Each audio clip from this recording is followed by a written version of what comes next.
Let's Get To presents Go Go Astros, a focus on H-Town hardball. And we're back here on Go Astros, coming from you from all parts of the globe. Actually, we're all in the same state this time. First time ever. Kind of neat. All in the state of Texas, which is a state of mind, according to the Texas Republican Party. But we're not going to talk about any of that. I only bring that up because they were staying at the same hotel for the convention that we were, and it was a daily interaction. And one guy had a Reagan Bush 84 button on there, and my wife wanted to say, do you really feel like you still belong in the party? Because I don't think that they think very highly of those two anymore. But my friend with the Reagan Bush magnet on his refrigerator. Yeah. He doesn't feel in that party anymore, for what it's worth. Yeah. I mean, I think, this isn't a politics show, though.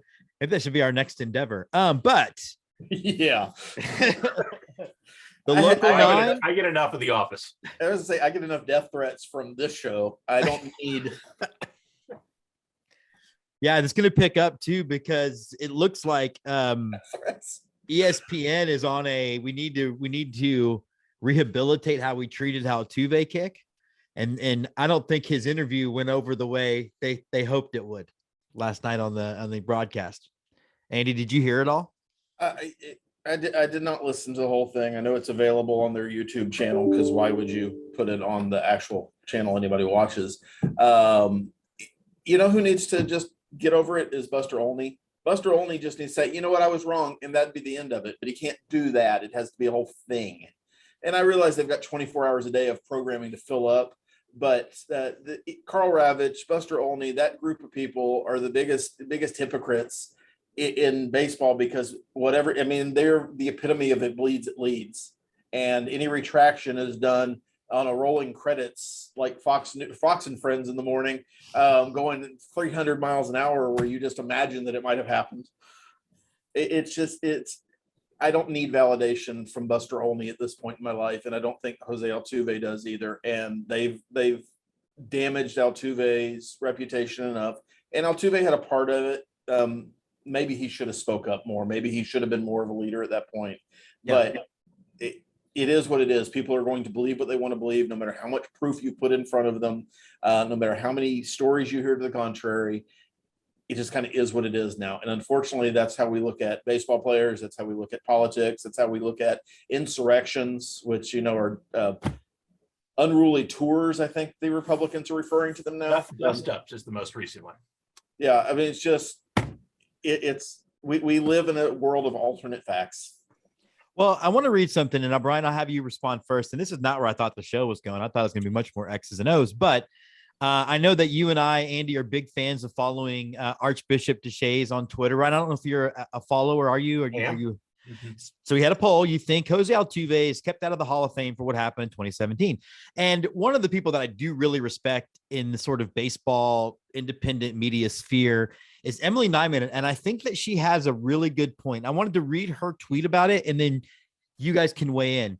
She says, holier than thou baseball voters love to get on their soapbox and be withholding, but it may be tougher this time around because he's extremely likable. He doesn't have any contentious relationships with the press, which, as stupid as it is, will help his cause.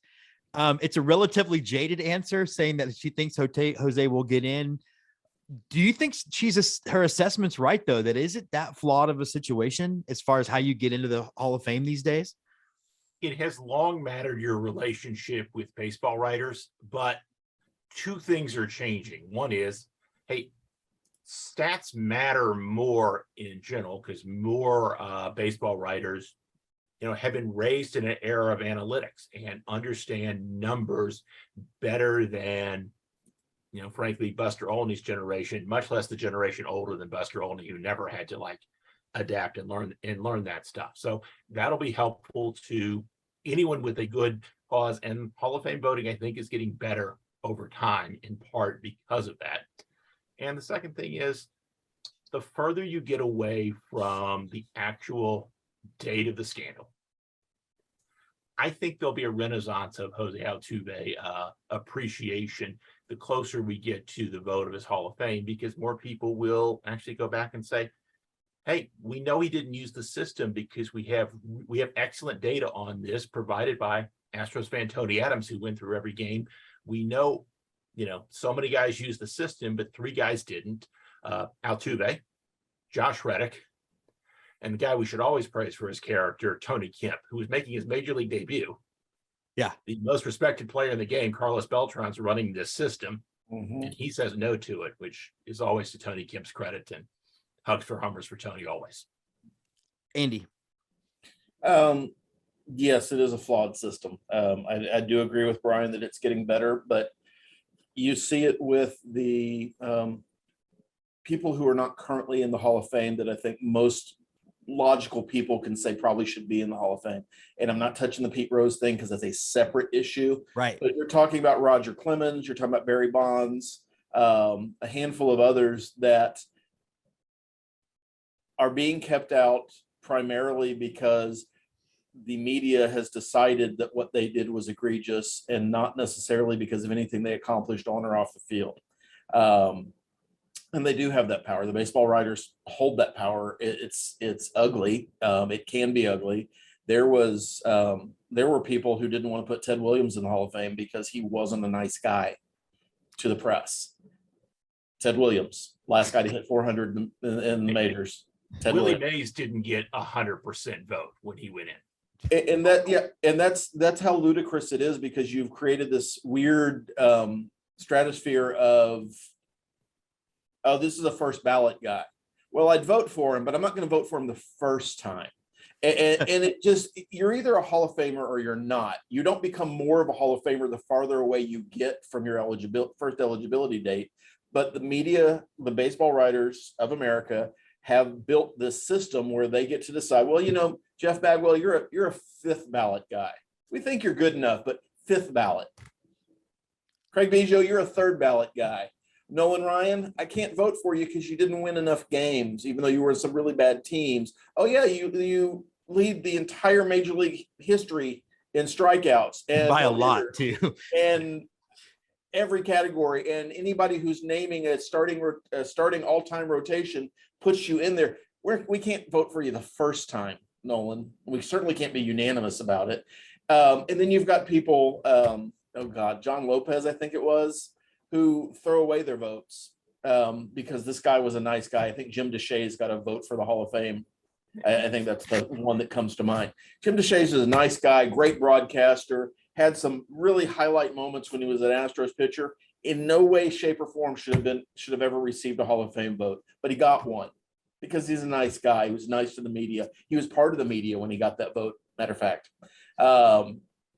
that's how stupid and backwards the system is. It could absolutely be, and I know we take the heart out of the game, but it could absolutely be a numbers-driven or championship-driven piece if you wanted it to be, and it should be, but it's still not. But again, I agree with Brian. It's getting better, but it's still not where it should be. Yeah, it's a voting process, right? So it's subject to human opinion, and some opinion is, I have an extra ballot here, and I'd like to make my friend happy.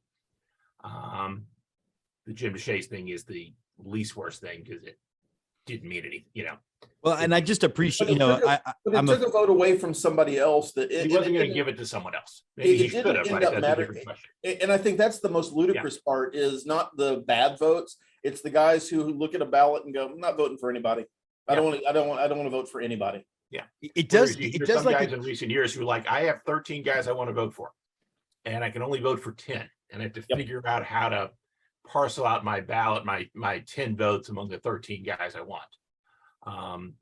And, creates lots of, things. It's not, what we say in political science is approval voting, just yes, no on this player, which is kind of how I think it should be. Other thing worth noting, it's 75%, right? So it's a really high threshold to get a relatively large body of people to, I worked in political campaigns. We had to get a 2/3 majority for some school bonds we did. And I sort of joked that, look, you can't get 2/3 of the people to agree that it's Tuesday. No.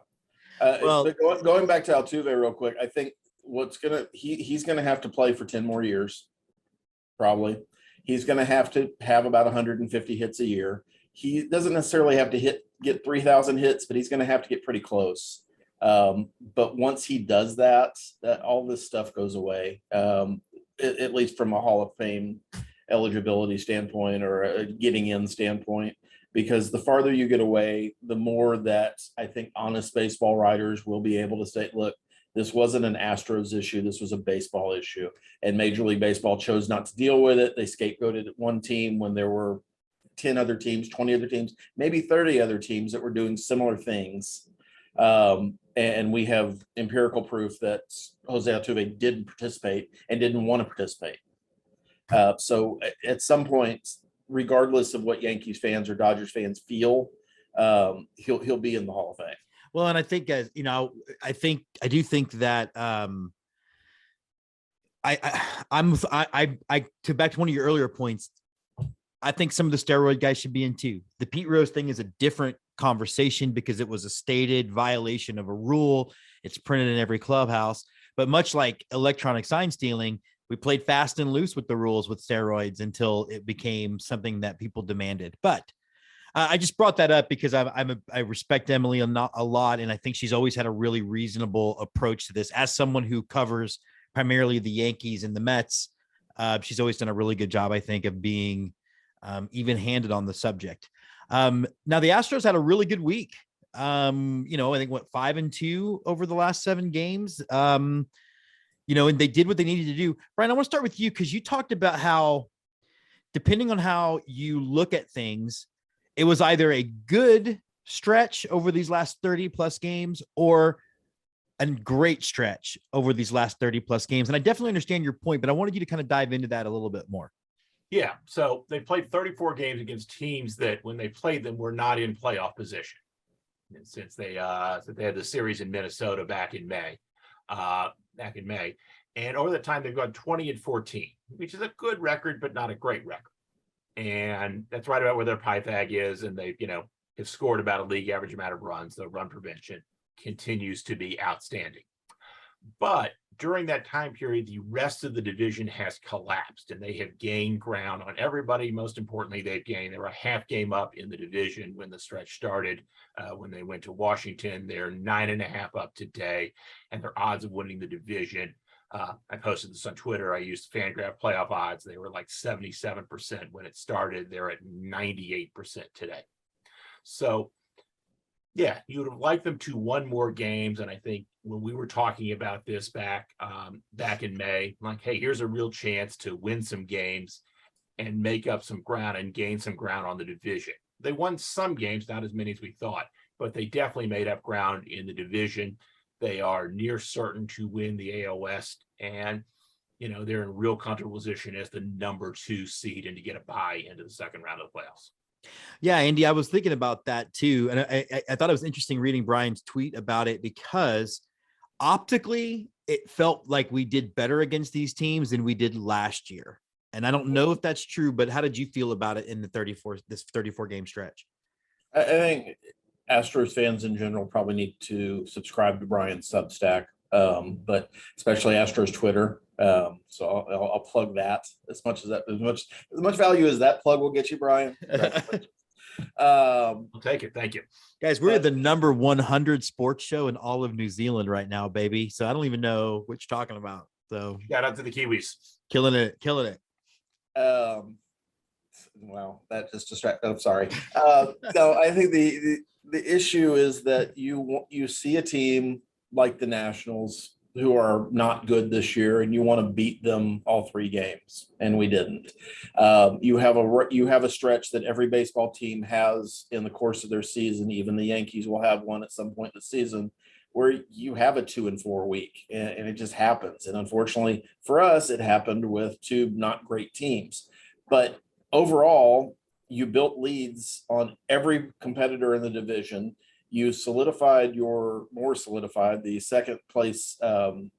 second seed in the playoff rankings right now. You put room between yourself and everybody else, and you continued to win. Was it at a 750 clip? No, it wasn't at a 700 clip, but it was a respectable 558. That's not bad. You play 558 baseball all year. You're 95 wins. So it was 95 wins, yeah. And if any of us had been told at the beginning of the year we'd have 95 wins at the end of the year and win the division, we'd all go super, because we lost Carlos Correa and we've lost George Springer and we've lost Garrett Cole, and something great must have happened. And I think the thing that's holding most Astros fans back right now is this team hasn't really played well visually for a consistent stretch outside of that 11-game win streak. But I think there are signs, even with Alex Bregman, who had a bad night last night. He's hitting the ball hard sometimes. I think he's the biggest question mark in the lineup, but you have Alvarez, who's on fire, and thank God he didn't hurt his hamate bone, which evidently is what they were worried about and not talking about yesterday. But the x-rays came back negative, and he may be playing as early as Tuesday, although it's the Astros, so it may be a week from Tuesday. Who knows? Where his arm falls off. One of those. Yeah. Jeremy Pena will come back. He probably won't come back when he's eligible on the 24th because he's not holding a bat for 10 solid days. So, but he'll come back and hopefully stay at the level or get better from where he's at. So there's a lot of things that I think the Astros have room to improve on. I was disappointed, and I shouldn't be because I was listening to the ESPN broadcast last night, that they all got on the Wilson Contreras, the Cubs catcher, that we needed to acquire him because that's what we needed to improve, because it just shows a lack of understanding of how the Astros operate and build their team and how much they value Martin Maldonado as the everyday catcher. And the defense he provides, because Contreras would be a significant downgrade. And we frankly don't have the DH at bats to carry his bat to give him to make that worthwhile. Now, the center field acquisition, I really think we need to figure out something there. And I think if there is an improvement to go forward, that's where it has to be offensively. But yeah, the center field situation reminds me of the old joke about NFL, about quarterbacks. If you have three, it means you don't have one. Right. And then Jake Myers has not really been hitting in Sugarland. So, yeah. But Jake Myers is kind of a pipe dream, right? He's their Major League Baseball is littered with stories of rookies, older rookies, who come up and have a good first few games or good first 50 games and then fall back to earth. He's fighting back from a shoulder surgery. I don't want to close the book on Jake Myers, but to expect a guy at his age to come in and be not even an all-star level performer, but just an average major league center fielder offensively, it's a lot. And we're fans, so you want to believe it's going to happen, but it's would I rather see Marte in center field maybe for the rest of the year? If he's not too expensive, probably. Maybe with the Toronto Blue Jays collapse, they'll trade a center fielder to us for some prospects. I don't even need Springer. Give me Teoscar. Okay. So let's talk a little bit. I actually want to let you guys weigh in on something. So on our other show, Joys of Mudville, at the beginning of the season, two of the people on the show, not named Andy Tom Chesson, made two pretty bad division winner picks. And I wanted you guys to weigh in on who had the worst one. I picked the Blue Jays to win the AL East, and Scott McIntyre picked the Angels to win the AL West. Which of those picks was worse? Oh, I'm the neutral party here since I'm not on the other show. So the Angels pick was clearly worse because look, what's happening in the AL East, right? Blue Jays are playing pretty well. They're in playoff position, but they're like 10 games back because the Yankees are doing a 2001 Seattle Mariners impersonation, which I expect to continue through the American League Championship Series. But you had in the American League East, right? You have and still have four pretty good teams, right? And one of them has broken out. Could the Blue Jays have broken out? Yeah, there's a scenario of that. And we talked about how, like, when the Astros played the Blue Jays, we thought the Blue Jays are pretty good. And, for a while they were struggling there, but they're better at. The Angels, look, there has to be some year, right, where everything goes okay for the Angels and they get, a bunch of average performances around players and superstar performances from their big superstars. Odds indicate that has to happen some year. So, yeah, could that have happened this year? Yeah, and it looked like it was for about 40 games. But, oh, Lord, is it not happening, right? It's going back ever. And this is a Anthony Rendon fantasy owner. He's now out for the season and, saw that news and cut him within 5 minutes because, well, sorry, Anthony. And they continue to between injuries and poor performance, not be able to build around their two true superstars, and they continue in particular to struggle in starting pitching. So, yeah, that was more predictable than, the Yankees are going to turn into the 2001 Mariners. Yeah. I remember, I know where you feel, Andy. I think you also might have picked the Blue Jays too, didn't you? I don't think anybody anticipated, and maybe we should have, the Yankees going on a historic run in the regular season the way they have to open this year. In hindsight, the acquisition of Kiner Falefa and the divorce from Gary Sanchez were master strokes from them, because it allowed their pitching to start having some confidence in what they wanted to throw. Because when you have defense, you can take some chances. You can be a better pitcher. And if you've got a team of better pitchers, which they have this year with largely the same cast, you're able to dominate and kind of impose your will as a pitching staff. So having said that, the Blue Jays have underperformed, but to Brian's point, they're still probably going to get a wild card spot. Matter of fact, at last time I looked, every wild card spot was coming from the American League East. Yes. So, that'll be fun for ESPN, because they're the only teams that get cared about. I mean, at least in the American League. So the Angels are the Mets too. So yeah, and the Mets. I mean, we've got another team in New York we can pretend we care about. Ask any Mets fan how much attention they actually get. Matter of fact, go to that MLB store, and while the Mets are a number 2 from a merchandise standpoint in New York City, they're a very distant number 2. Yeah, but actually right now on the wild card look, it is the Blue Jays and the Rays and the Cleveland Guardians, which have been a bit of a surprise this year as the wild card team. Now, Andy, you brought up both Yankees and Mets. That's who the Astros are going to see over the next 9 games. I do think that there'll be a coming down to earth effect for the Yankees a little bit.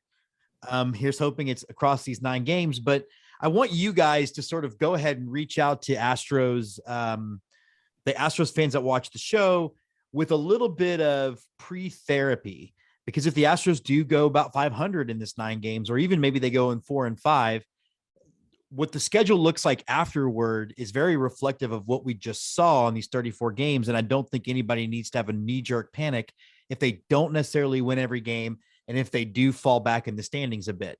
Brian, you can go first. Yeah, I think there are 2 things to remember here. One is they have a 98% chance right now of winning the American League West. They are the best team in the American League West by projections entering the season and by play inside the season. So, they don't have a particularly good stretch here. It's going to do little to affect their chances of winning the division. 2, they went 2-6 against the Yankees last year, and the 4 losses, none of them were particularly close and were really annoying games to watch.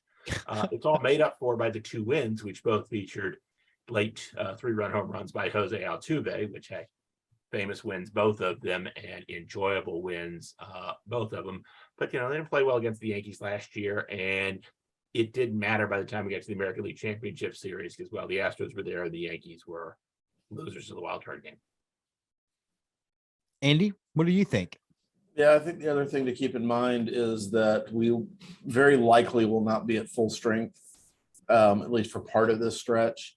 Knowing the Astros and knowing what the word discomfort means, I don't expect to see, certainly won't see Pena against the Mets, certainly might not see Alvarez. We've got a couple of other guys that have some nagging injuries, and Dusty is about due to start randomly resting people during important series because he likes to do that. Why would you rest people when you're playing the White Sox, who are not great? But no, we're going to rest them during the Yankees.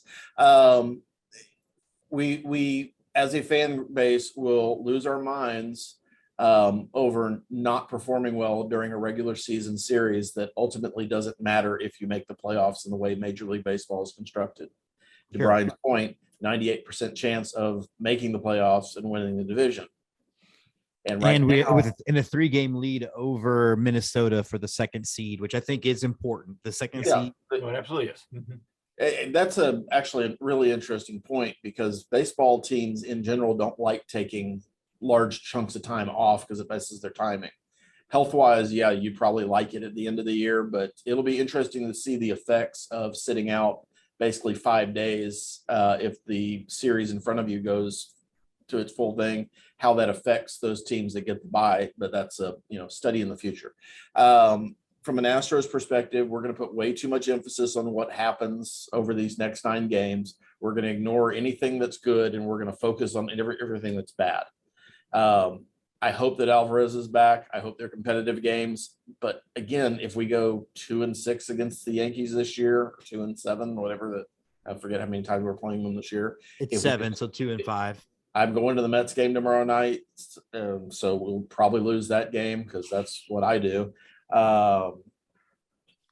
It ultimately doesn't matter a whole lot other than you want to have a good showing. But even if you don't, it's not going to affect how the rest of the season goes. And the Astros have a veteran enough group that they can have a bad series and they don't carry it with them to the next series or the next game even. I'm concerned about shortstop because I don't know that we have one right now with Diaz being hurt and with Pena being out. And there's no option. I think Dubon's actually a better defensive shortstop than Diaz. Having watched both of them play this weekend, even Jessica was sort of taken aback about some of the plays Dubon was making that Diaz looked awkward trying to make because he's an old man. Yeah, I mean, and I don't feel horrible about Dubon, but Dubon was available for a reason. So it's a weakness that we didn't have a week ago that we have now. So again, I wouldn't put too much into these next 9 games, although you'd like to go 6-3. 5-4 would be great. 4-5 is not bad.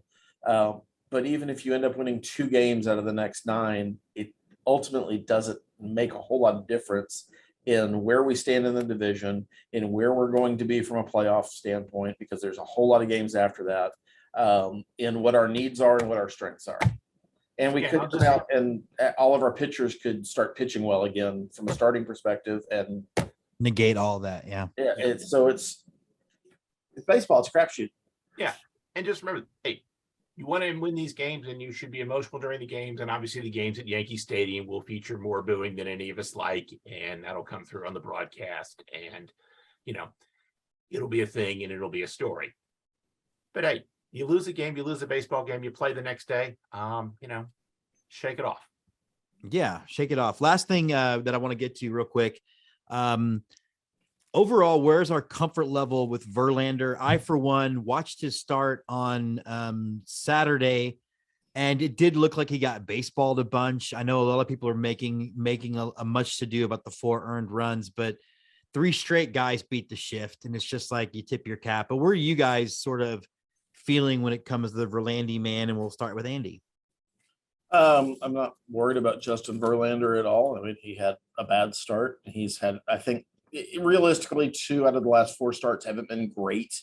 They haven't been to his standards, but baseball happens. You watch that game, Jim, to your point, it was 3 straight singles where if we weren't in the shift, a second baseman would have been standing. And those guys did what they were supposed to do. They hit the ball where there was no player. Good for them. I'm not worried about it. I'm not worried about Verlander's health. I'm not worried about his preparation. Sometimes you just lose baseball games. And had it been a 3-0 game, I don't think anybody would be near as panicked. And then by anybody, I mean Astros Twitter, as a 7-0 game. Somehow a 7-0 game looks horrible. It ultimately is 1 bad start out of the 35 he's going to give us this year, which is a lot more than any of us were hoping for. And you're right. We had a 6-man rotation for a minute. So maybe it's only 32 starts this year. Maybe it's only 30. He has shown no ill effects. He can still throw the ball 98 when he wants to. You can see that he's trying not to because he's trying to work on some other things and get better with the combination of pitches that he's using to try to work to go deeper in games. He is every bit of the ace that we needed last year and that we have this year. And there is nothing to worry about Justin Verlander at this point. Brian? Yeah, one of the improvements from the Astros this year, last year, and the offense has taken a step back, but the starting pitching has taken a step up. And part of that is we replaced Zach Greinke, who was fine in the early half of the last season, with Justin Verlander, who's been really good. I won't say excellent because he's had, 2 bad starts in the last 4, but been really good, been the ace that we were missing last year, and been a huge asset to this team. All right, guys. Well, we'll continue to talk about Verlander as we get closer to his player option. I think he needs about 50 more innings till he gets there. So that'll be a topic of conversation. Again, might be a rough week. I definitely want to see Alvarez in Yankee Stadium because I think he'd hit a lot of bombs out of that Little League park. I'm not letting Chris Woodward forget that stupid comment about the dimensions of the ballpark. I'm sorry. I'm just not going to do it. But you guys have a good. Hold on. If there's one thing I'm not going to let Chris Woodward forget about is that his signals when he was the third base coach for the Dodgers were no and go, and a player got that confused and they lost Game 5 of the World Series because of it. So that's where I'm going to get on Chris Woodward. I mean, Chris Woodward should be more worried about the stupid dimensions of his face. There are some people who wear beards to cover up the, girth that they've gained through experience and wisdom. There are some people who have rat faces and have to wear beards to cover that up. He's from the rough Ned Odor school of beard growing. Rat face.